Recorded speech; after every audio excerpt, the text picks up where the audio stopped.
Assalamualaikum warahmatullahi wabarakatuh.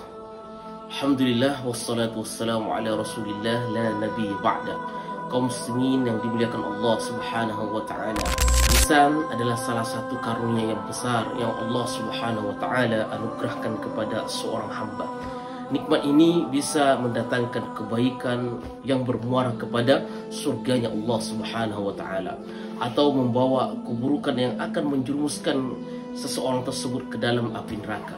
Al-Imam Tirmidzi memberi pernyataan sebuah hadis dari sahabat yang mulia Mu'adz ibn Jabal. Hadis ini hadis yang lumayan panjang. Di antaranya disebutkan bahwa Mu'adz ibn Jabal bertanya kepada Nabi Muhammad SAW, apakah kita disiksa karena ucapan-ucapan kita?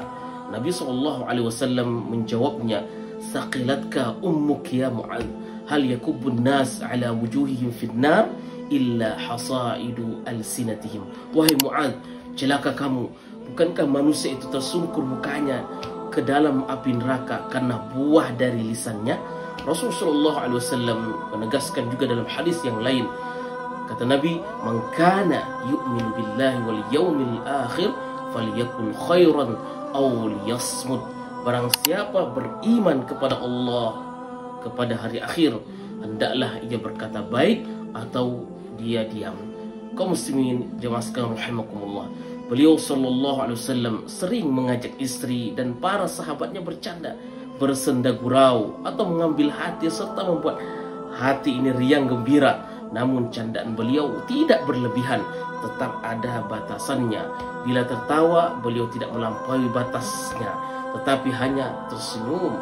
Begitu pula dalam candaan beliau tidak berkata kecuali yang benar, sebagaimana yang diriwayatkan dalam beberapa hadis yang menceritakan seputar candaan Rasulullah SAW, seperti hadis Aisyah radhiyallahu anha.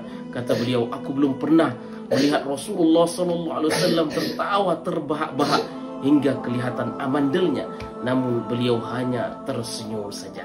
Nah, barangkali dalam pikiran kita, para ulama selalu serius ketika mengajar. Para ulama hanya mengajar, kemudian serius, tidak ada tertawa di situ, tidak ada candaan.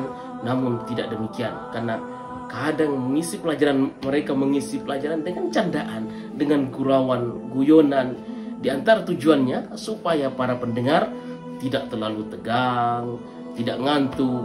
Namun perlu diingat, candaan tersebut tentu saja tidak berlebihan, layaknya lawakan yang diisi dengan kebodohan, kekonyolan yang tidak ada manfaatnya, hanya mengocok perut para pendengar saja.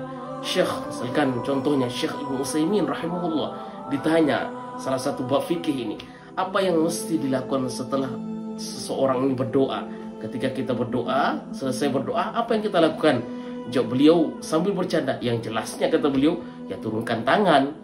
Mungkin dalam pikiran kita ini beliau akan jawab dengan serius, tapi ditanggapi dengan candaan saja.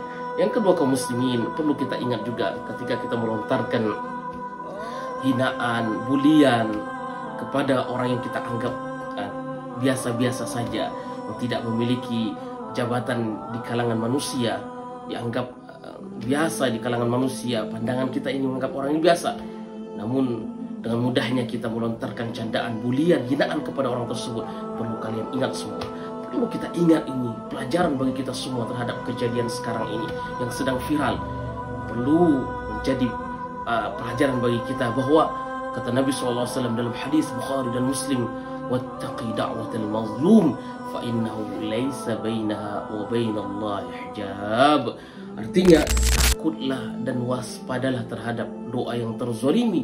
Orang yang terzolimi ini bahaya doanya, karena tidak ada perantara dia dengan Allah Subhanahu wa taala, tidak ada penghalang, langsung diijabah oleh Allah Subhanahu wa taala. Mungkin kata Nabi dalam riwayat yang lain, madfu'un indal abwab asy'af akbar, dia pakaiannya lusuh, berdebu, pakaiannya yang sangat sederhana sekali, profesinya biasa-biasa saja.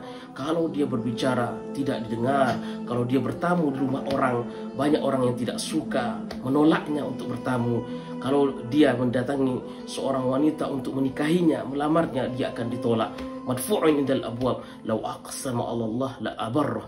Kalau dia ini berdoa kepada Allah, bersumpah atas nama Allah, terjadi maka terjadi, cepat lagi diijabahkan oleh Allah Subhanahu wa taala, langsung mustajab.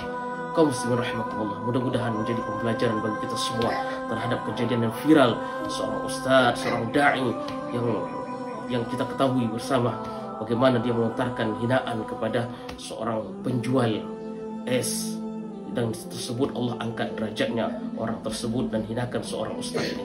Barakallahu fikum jami'an. Aqulu qawli hadza astaghfirullah li wa lakum. Thumma assalamu alaikum warahmatullahi wabarakatuh.